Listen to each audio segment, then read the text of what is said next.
अस्सलाम वालेकुम। कैसे हैं आप सब? होपफुली आप लोग सारे ही ठीक ठाक होंगे एंड अल्हम्दुलिल्लाह मैं भी ठीक हूँ और अल्लाह ताला का बहुत ज़्यादा शुक्र है, हर चीज़ अल्हम्दुलिल्लाह ठीक है।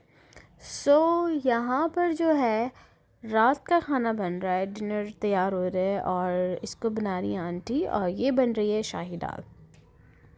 तो शाही दाल जो है ये बहुत ही ज़्यादा मज़े की एक रेसिपी है दाल की। वैसे ज़्यादातर दाल जो है नहीं खाता कोई भी, लेकिन अगर शाही दाल की बात करें तो वो एक डिफरेंट स्टाइल की दाल हो जाती है। दाल उसमें होती है, 7 चिकन होते हैं, बहुत ज़्यादा स्पाइसेस होते हैं, ग्रीन चिलीज़ होती हैं और स्पाइसेस जो हैं वो बहुत ज़्यादा तेज़ होते हैं।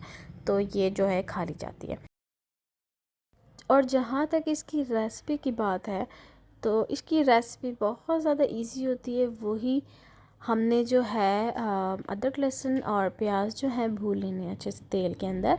और अगर आपके पास अलग से चिकन पड़ा हुआ है तो उसको आप श्रेड कर लें या छोटे छोटे पीसेस में तोड़ लें। अगर आपके पास लेफ़्ट ओवर है या फिर आपने बॉईल कर लिया, कुछ भी हो, बॉईल कर लिया या फिर आप उसको छोटे छोटे क्यूब्स में भी काट सकते हैं। ठीक है, तो वो आपने अच्छे से उसमें भून लेने। फिर इसमें टमाटर डालने हैं, टमाटर के साथ उसमें जो स्पाइसेस आप नॉर्मली दाल में यूज़ करते हैं उनको डालना है, लेकिन क्वांटिटी जो है वो ज़्यादा रखनी है। नॉर्मल मतलब फीका नहीं, तेज़ मिर्चों वाला बनेगा ये।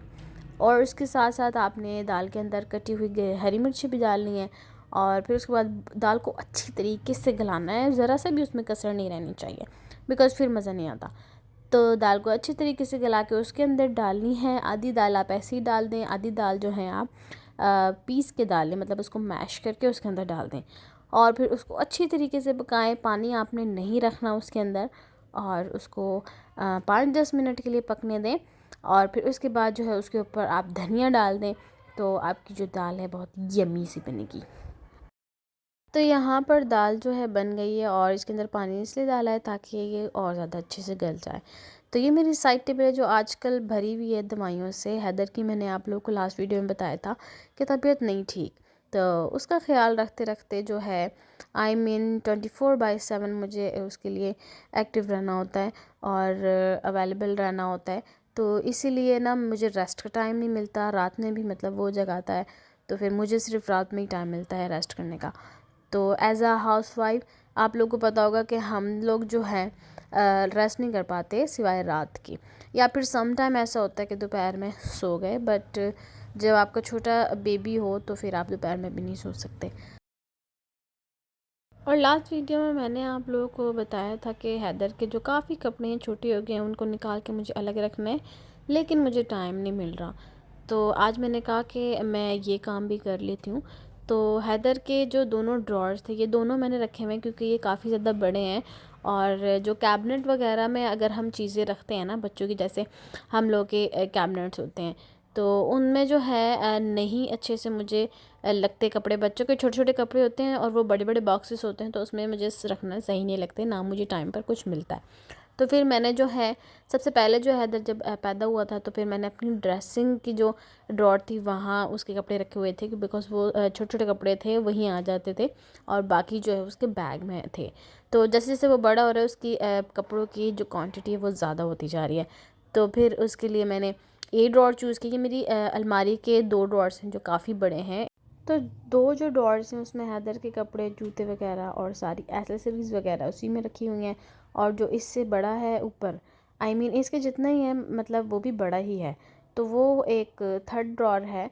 तो वो जो है उनमें मेरी चीज़ें हैं, वो मैंने अभी हैदर को नहीं दिया, बिकॉज़ अभी उस 2 में जो है उसकी चीज़ें आ जाती हैं।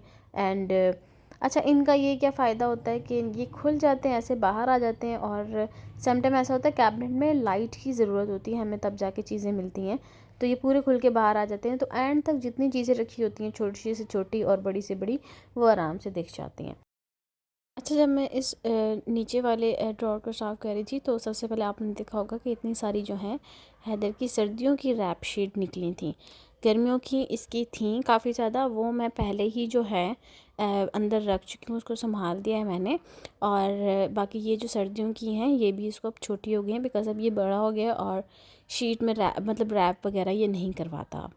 और अब मैं अगर इसे कॉर्ड में भी डालती हूँ ना तो ये मतलब इतना ज़्यादा कॉर्ड को हिलाता है, इतना ज़्यादा, तो समटाइम मुझे डर होता है कि गिर ना जाए कॉर्ड। और इस सेकंड ड्रॉअर में हैदर के नॉर्मल यूज़ के कपड़े हैं, मतलब डेली रूटीन में जो वो ड्रेसेस वगैरह पहनता है, तो वो सारे यहाँ होते हैं। और यहाँ भी काफ़ी ज़्यादा मैस हुआ हुआ है। अच्छा, अभी जो है ना आधे ड्रेसेस हैदर के हैं गंदे, वो वॉश नहीं हुए हुए। अगर वो होने थे ना तो और ज़्यादा होने थे कपड़े।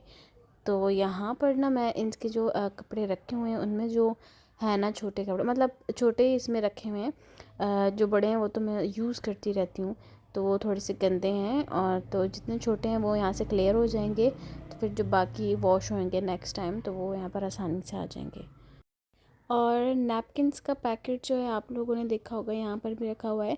तो बच्चों के जो जितने भी नैपकिन्स होते हैं ना, अगर आपके पास 3-4, मतलब अगर आपके पास जितने भी हो ना उतने ही कम है। एक तो हम जब भी कहीं जाते हैं तो समटाइम ऐसा होता है हम भूल जाते हैं इधर उधर, और टिश्यूज़ ये बच्चों पे काम नहीं आता, तो इनके नैपकिन्स ही होते हैं। और जब बच्चे छोटे होते हैं तो उन्हें बहुत ज़्यादा नैपकिन्स की नीड होती है। तो ये आपके पास जितने भी हों उतने उतने ही काम होते हैं। बिब वगैरह भी जो है वो यूज़ होती है। कुछ बच्चे होते हैं जो उस मतलब इतने नॉर्मल होते हैं, मतलब उनको इतनी ज़्यादा बिब यूज़ नहीं होती। लेकिन समटाइम जो है ना बच्चे बहुत ज़्यादा स्पिट अप करते हैं, और ये नॉर्मल होता है बच्चों में, तो उसके लिए जो है बिब वगैरह यूज़ होती हैं। तो बिब का तो ये है कि आप उसे पे नहा दो, तो फिर लेकिन साफ़ जब भी आपको करना पड़ता है, स्पिट अप वगैरह अगर बच्चे करें तो आपको नैपकिन यूज़ करने पड़ते हैं।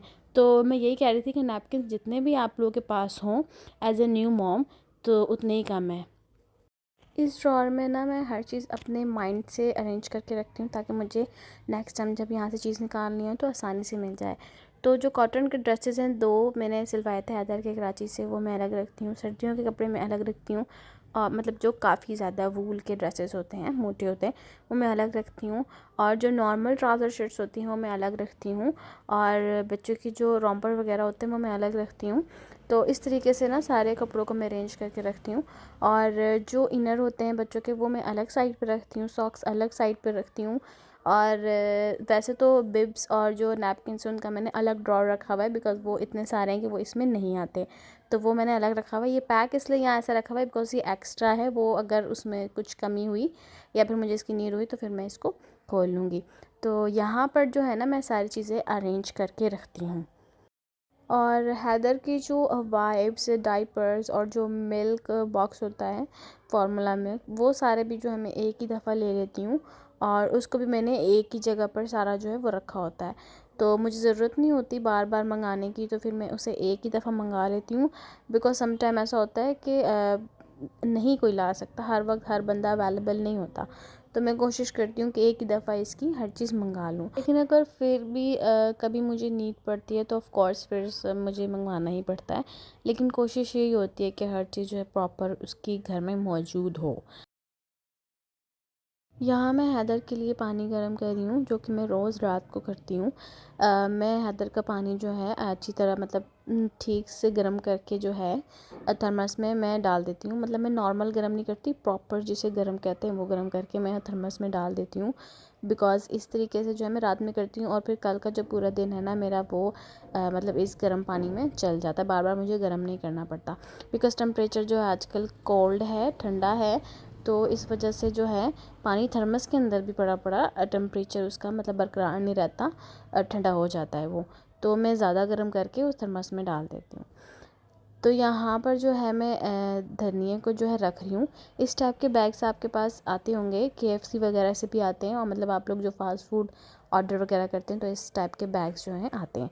तो इसके अंदर जो है अगर आप धनिया डालकर फ्रिज में रख देंगे तो धनिया 1 हफ़्ते तक इतना ज़्यादा फ्रेश रहेगा। कोरिएंडर बहुत ही ज़्यादा इसके अंदर फ्रेश रहता है, और ये बात मुझे नहीं पता थी, तो मुझे ये बात मेरी सास ने सिखाई है। जब मैं अपने घर थी तो मैं जो नॉर्मल पेपर होता है हम यूज़ करते हैं नोटबुक का, उसके अंदर मैं रैप करके रखती थी, लेकिन वो इतना ज़्यादा स्टे नहीं करता था। तो ये जो है काफ़ी ज़्यादा अच्छा स्टे करता है, और 1 वीक से ज़्यादा भी अगर आप इसे रख दें तो आपके जो कोरिएंडर है वो आपको फ्रेश ही लगेगा। तो अब मैं इसको रैप करके इसके अंदर कोरिएंडर डाल के इसको बंद करके रख दूँगी फ्रिज के अंदर, और उसके बाद इन वेजिटेबल्स को जगह पर रख दूँगी।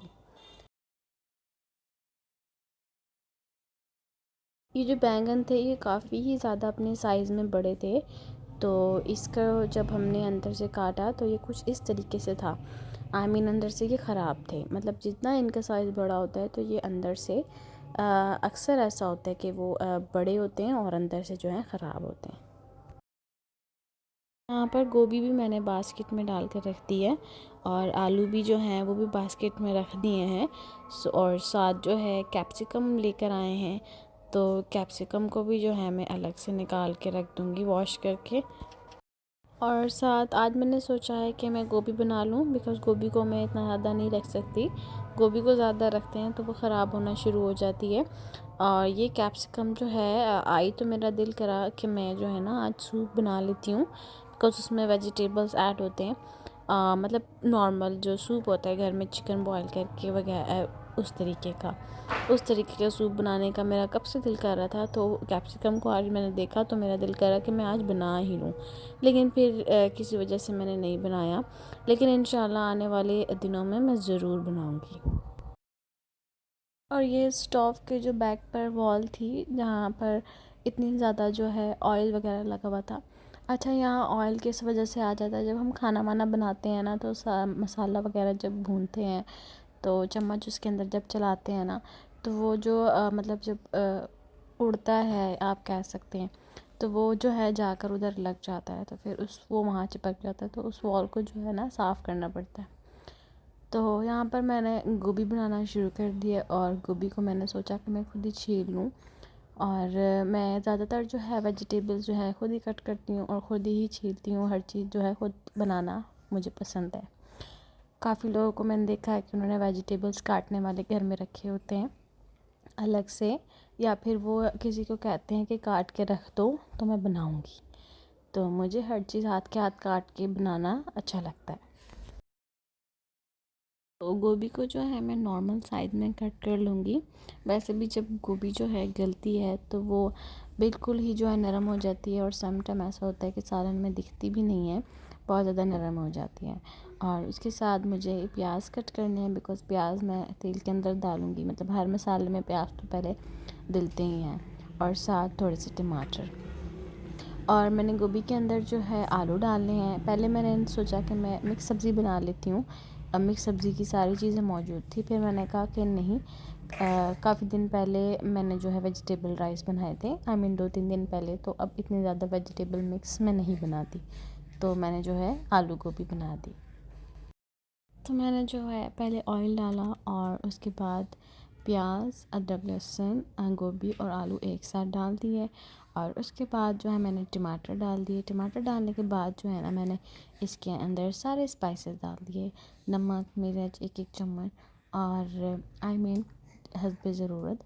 और उसके बाद इसमें गरम मसाला, ज़ीरा और कुटी मिर्ची ऑप्शनल है, आप डालना चाहें तो डाल दें। मैं कुटी मिर्ची यूज़ नहीं करती हूँ, मैं उसकी जगह हरी मिर्ची ग्राइंड करके डाल देती हूँ, तो वो आप अपनी मर्ज़ी से ऐड कर सकते हैं। सारे मसाले डालने के बाद मैं इसे हल्की आंच पे जो है रख दूँगी, तो ये खुद ही पकती रहेगी। और पानी इसमें ज़रा सा भी ऐड नहीं करना, मैंने इसमें पानी ऐड नहीं किया था, फिर भी जो है वेजिटेबल्स का अपना पानी होता है, तो वेजिटेबल्स का जो अपना पानी होता है ये उसी के अंदर खुद ही गल जाएगी, आपको एक्स्ट्रा डालने की नीड नहीं है। और इसको हल्की आंच पे रख देंगे तो ये इसकी कुछ कंडीशन ऐसी हो जाएगी, मतलब हमने हर चीज़ डाल दी थी एक ही साथ। मसाला भून के भी आप बना सकते हो, लेकिन मैं जो है इस तरीके की बनाती हूँ। और इस तरीके की गोभी में जो है मिर्ची जो है थोड़ी सी तेज़ रखते हैं, ज़्यादा कम रखेंगे तो फिर वो अच्छी नहीं लगेगी। और ये जो है मेरी गोभी बन गई है, ऊपर मैंने इसके धनिया डाल दिया है। So that's all for today. I hope आप लोगों को वीडियो अच्छी लगी होगी। इंशाल्लाह फिर मिलते हैं, तब तक आप लोगों ने अपना बहुत सारा ख्याल रखना है, और फिर मिलते हैं। अल्लाह हाफ़िज़।